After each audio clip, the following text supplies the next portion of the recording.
నా పేరు పేరాల జానయ్య, ఖానాపురం మండలం. వయసు 76. వ్యవసాయం చేస్తా.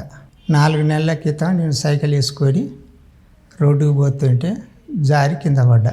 నర్సపేట హాస్పిటల్కి పోయినాం. ఆడ ఆపరేషన్ చేసిండు.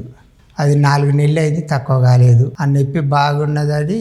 ఇంత మునుపు చేసిన హాస్పిటల్కి మళ్ళీ పోయినాం 2 సార్లు. పోయినాక చూపెడితే మంచిగానే ఉన్నది, ఏం కాదండి, తగ్గుద్ది అన్నాడు. పీజీ థెరపీ చేపి అన్నాడు.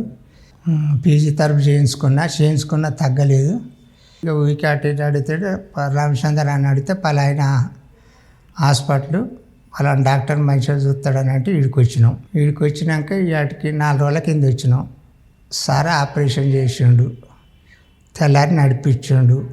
ఇప్పుడైతే మంచిగా ఉన్నా, మంచిగానే నడుస్తున్నా, నొప్పి లేదు. కానీ చెక్ చేసిండు, రేపు ఇంటికి తోలుతాను అంటుండు. రేపు ఇంటికి పోతున్నాం. సార్ పొద్దుటీలు వస్తుండు, సాయంత్రం ఒకసారి చూస్తుండు.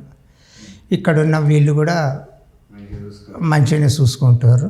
మనకి ఏదైనా ఆపత్తున్న చేసినా పిలిచినప్పుడు వస్తారు, చూస్తుండ్రు. నాకైతే ఇప్పుడు సంతోషం అనేది, నొప్పి లేదు కాబట్టి. ఇప్పుడు నొప్పి తగ్గించారు కాబట్టి సార్కు ధన్యవాదాలు. అత్యాధునిక మోకాలు మార్పిడి ఆపరేషన్ కోసం జనతా హాస్పిటల్, బాలసముద్రం రోడ్, హన్మకొండ నందు డాక్టర్ గారిని సంప్రదించగలరు.